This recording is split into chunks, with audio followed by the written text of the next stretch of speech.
Normal जो बीमारी देखने को मिलती है बच्चों में, चाहे वो न्यूबॉर्न हो या धीरे धीरे जैसे एज बढ़ती है तो नई बीमारी देखने को मिलती है, आपके पास कई केसेस भी आते होंगे। तो मुख्य जो सबसे मेन जो बीमारी है जो आम तौर पे देखने को मिलती है वो क्या कौन सी है?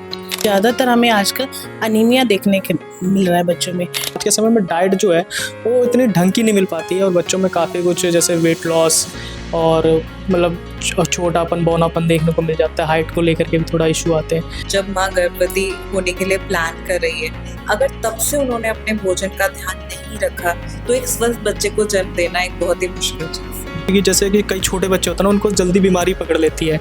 हेल्थ में सब बैलेंस डाइट रहेगी तो हमारी इम्यूनिटी उतनी अच्छे से बनेगी और हमारी बीमारियों से लड़ने की कैपेसिटी भी उतनी सही रहेगी। कितने कितने कैटेगरी अगर हम बात करें, क्योंकि शुरुआत में हम सारा कुछ तो दे ही नहीं सकते हैं, तो 6 महीने से कब हम क्या डाइट देना शुरू करें, फिर 5 साल तक में, 10 साल तक में, बेसिकली मोटे तौर पर? बहुत टाइम बच्चा हमेशा चिड़चिड़ा रहता है, रोता रहता है, माँ फीड कराती रहती है, पर माँ को क्योंकि सही तरीका ही नहीं पता, माँ को यही नहीं पता कि कब बच्चे का पेट भर गया है। नमस्कार, आप देख रहे हैं अमर उजाला, मैं हूँ आपके साथ चंद्र प्रकाश नीरज। हम हेल्थ को लेकर के आपके सामने काफ़ी कुछ नए टॉपिक्स को लेकर के, डॉक्टरों से बातचीत को लेकर के, किस तरह से आपको स्वस्थ रखना है अपने आप को, क्या कुछ एक्सरसाइज, क्या कुछ डाइट लेना है। और इसी सिलसिले में आज हम एक नए टॉपिक के साथ में आए हैं। टॉपिक है पोषण को लेकर के, यानी डाइट को लेकर के और बच्चों में होने वाली बीमारियों को लेकर के, उसको हम किस तरह से ठीक कर सकते हैं डाइट के साथ में, और आज के समय में बीमारियाँ किस तरह से बच्चों में जो है वो असर डाल रही है। तो बात करने के लिए हमारे साथ में 2 डॉक्टर्स हैं। एक जो बीमारी को लेकर के अपना उसमें विशेषज्ञ हैं और एक आहार को लेकर के विशेषज्ञ हैं।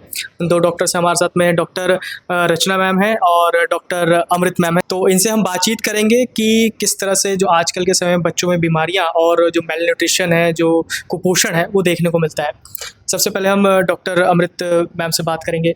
मैम, आज के समय में जो नॉर्मल जो बीमारी देखने को मिलती है बच्चों में, चाहे वो न्यूबॉर्न हो या धीरे धीरे जैसे एज बढ़ती है तो नई बीमारी देखने को मिलती है, आपके पास कई केसेस भी आते होंगे। तो मुख्य जो सबसे मेन जो बीमारी है जो आम तौर पे देखने को मिलती है वो क्या कौन सी है? देखो, नॉर्मली तो कॉमन कोल्ड होते हैं, पर ज़्यादातर हमें आजकल अनीमिया देखने के मिल रहा है बच्चों में। जो प्रोटीन की डेफिशिएंसी, अनीमिया, क्योंकि मिल्क डाइट पे हम बच्चों को वो काफ़ी लंबे टाइम तक रख रहे हैं। 6 महीने से ऊपर के बाद हमें बच्चों को डाइट देना शुरू करना चाहिए, क्योंकि मिल्क में हमारे आयरन नहीं होता है, तो हमें एक्स्ट्रा से प्रोटीन, आयरन, ये सारा कुछ अलग से आहार में बच्चों को मेंशन करना पड़ता है, ठीक है। नहीं तो अकेले मिल्क डाइट पे रखोगे तो अनीमिया, कॉन्स्टिपेशन, बहुत सारी दिक्कतें उनको आगे आगे चलती लाइफ में आती रहती हैं और ज़्यादातर इम्यूनिटी भी इन बच्चों की पूरी तरह से नहीं बन पाती है इस करके, क्योंकि खुराक की कमी से हर इम्यूनिटी पे बहुत ज़्यादा असर पड़ता है हमारे बच्चों की, ठीक है। तो हमें डाइट में सारी मल्टीविटामिन, आयरन, ये सारी हमें मतलब एक पूरा पोषण चाहिए होता है डाइट में, जिसमें मिनरल्स भी हो, आयरन भी हो, कार्बोहाइड्रेट भी हो, प्रोटीन भी हो, ये सारी चीज़ें हमारी डाइट में होनी चाहिए ताकि हमारी ग्रोथ अच्छे से बच्चे की हो, वेट गेन अच्छे से हो, सारी इम्यूनिटी की डेवलपमेंट अच्छे से इम्यूनिटी बच्चे की बने, ठीक है। तो डाइट बहुत अच्छा, डाइट अच्छी रहोगे, हर चीज़ में इम्यूनिटी जब अच्छी रहेगी तो डेफिनेटली हमारी बीमारियों से लड़ने की कैपेसिटी भी ज़्यादा रहेगी, क्षमता भी रहेगी और हर चीज़ पे हम अच्छे आएंगे, ठीक है। तो जैसे आपने डाइट की बात की, तो डाइट को लेकर के मैम के पास चलते हैं। तो मैम, जो मैम ने जिस तरह से बताया डाइट को लेकर के और जो बच्चों में न्यूबॉर्न को होकर के और अलग अलग एजेस में देखने को मिलता है कि कुछ डाइट में बदलाव करने होते हैं, क्योंकि आज के समय में डाइट जो है वो इतनी ढंग की नहीं मिल पाती है और बच्चों में काफ़ी कुछ जैसे वेट लॉस और मतलब छोटापन बौनापन देखने को मिल जाता है। हाइट को लेकर के भी थोड़ा इशू आते हैं। तो आप इसमें डाइट को लेकर के क्या आप कहना चाहेंगे?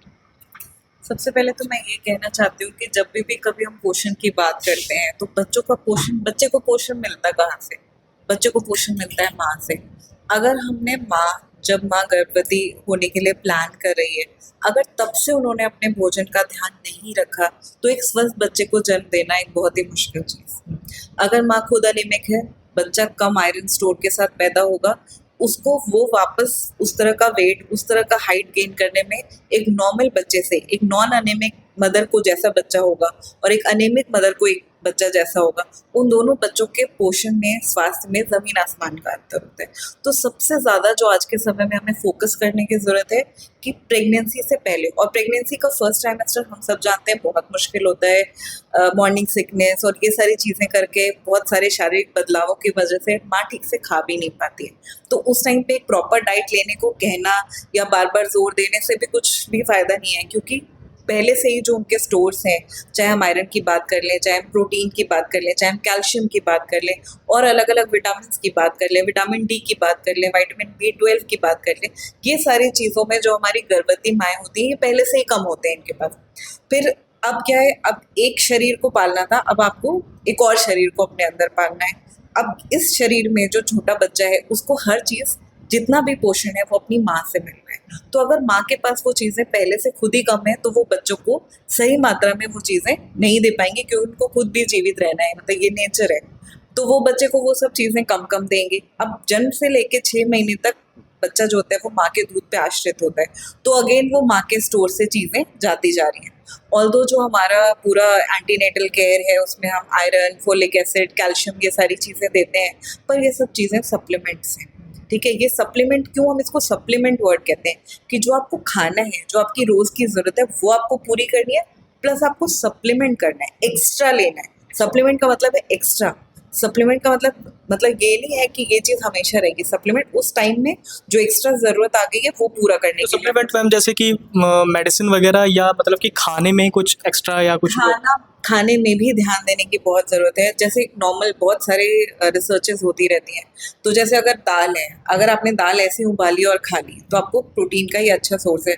वही दाल को अगर आप अंकुरित कर लोगे, चने को आप अंकुरित कर लोगे, तो उसमें विटामिन बी और विटामिन सी दोनों का कंटेंट बढ़ जाता है। तो इस तरह की बहुत सारी छोटी छोटी चीज़ें हैं जो परिवर्तन करके हम अच्छा स्वास्थ्यवर्धक खाना खा सकते हैं। हम लोग अंकुरित अनाज की हमेशा बात करते हैं, तो अंकुरित अनाज को इनकरेज करना बहुत ज़्यादा ज़रूरी है। सलाद खाना बहुत ज़रूरी है, क्योंकि बहुत सारी चीज़ें सिर्फ आप पकाते हो और उसमें विटामिन बी के सारे लॉसेस हो जाते हैं, विटामिन सी पूरा खत्म हो जाता है। आप आंवला उबाल के खाओगे और आप आंवला कच्चा खाओगे, ऑब्वियसली जो आप कच्चा आंवला खाओगे उसमें आपको ज़्यादा विटामिन सी मिलेगा।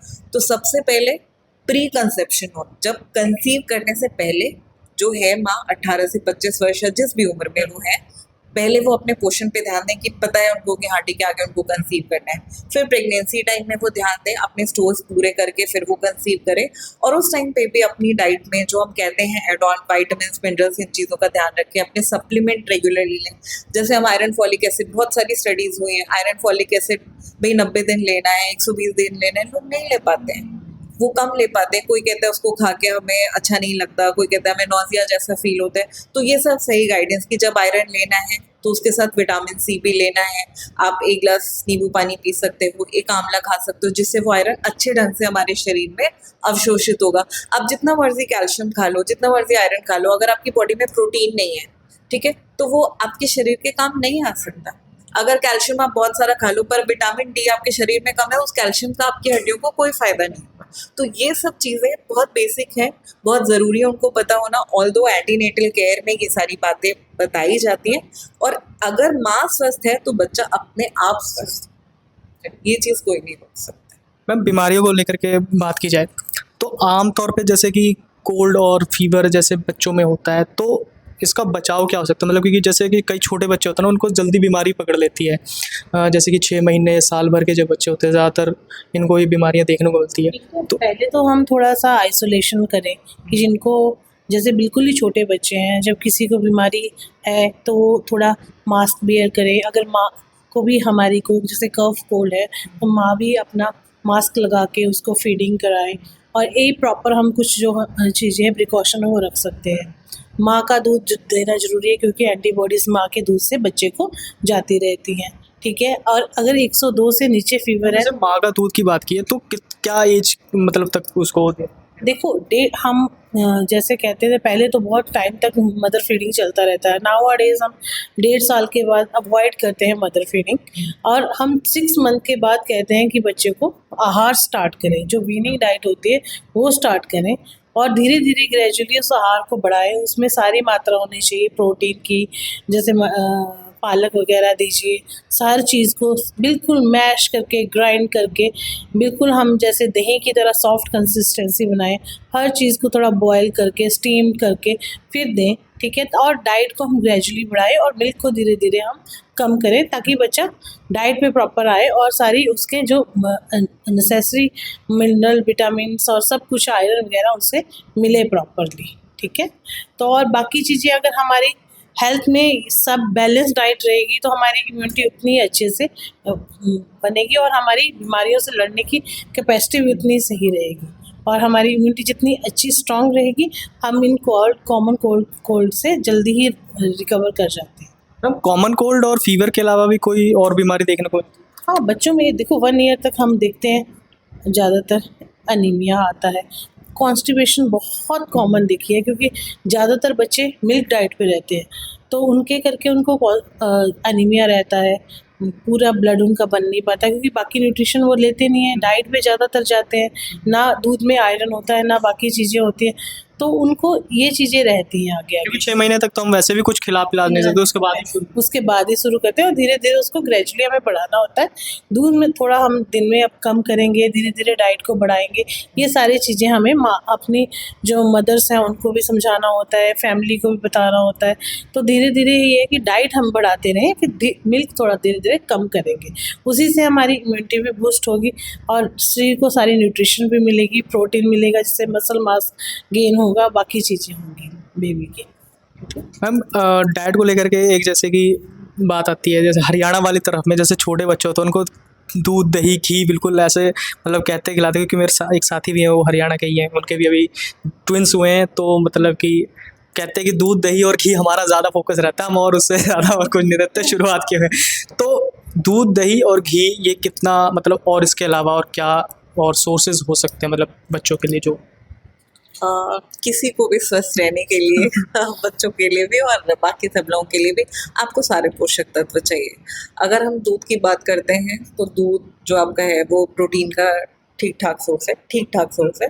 पनीर आपका अच्छा सोर्स है क्योंकि कंडेंस्ड है, मिल्क बहुत वही पूरा आपका 100 ml आप लोगे तो हार्डली आपको 4 ग्राम उसमें प्रोटीन मिलता है। तो इसी तरीके से और कैल्शियम अच्छा है उसमें।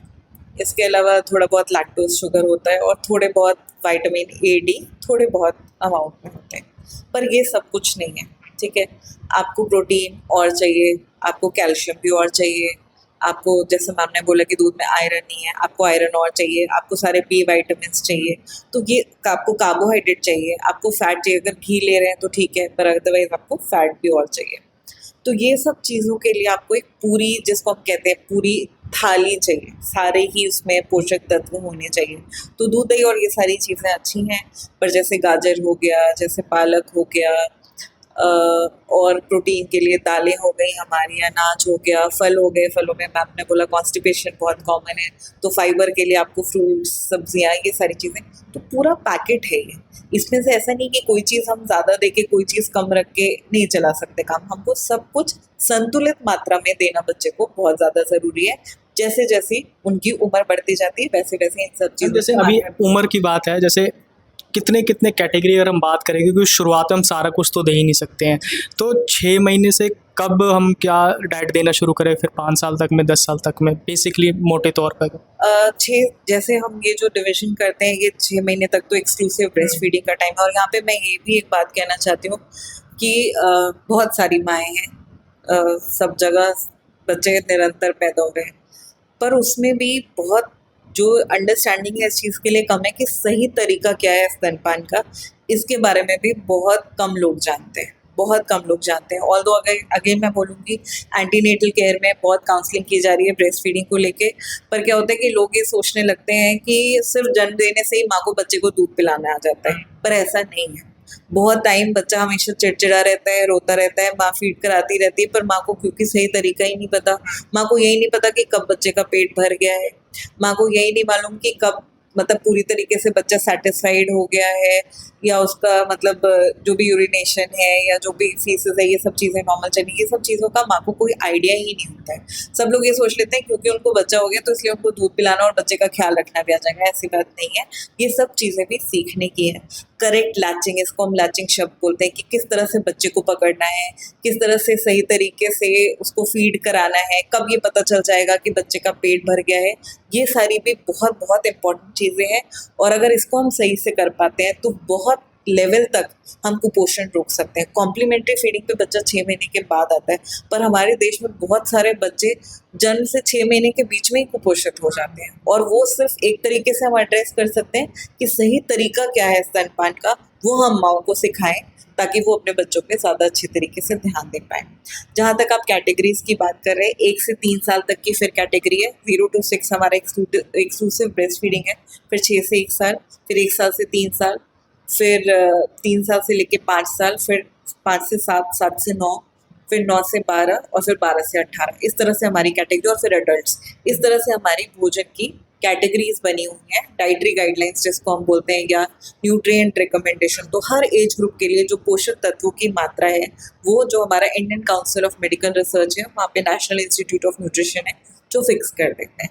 तो अब वो किस हिसाब से फिक्स होता है कि ये जो भोजन या ये जो मात्रा है, ये 95% ऑफ पॉपुलेशन के लिए सफिशिएंट है। इसको खा के उनके मतलब 95% लोगों की ज़रूरत पूरी हो जाएगी, और इसमें मुश्किल समय के लिए भी थोड़ा अलाउंस भी है।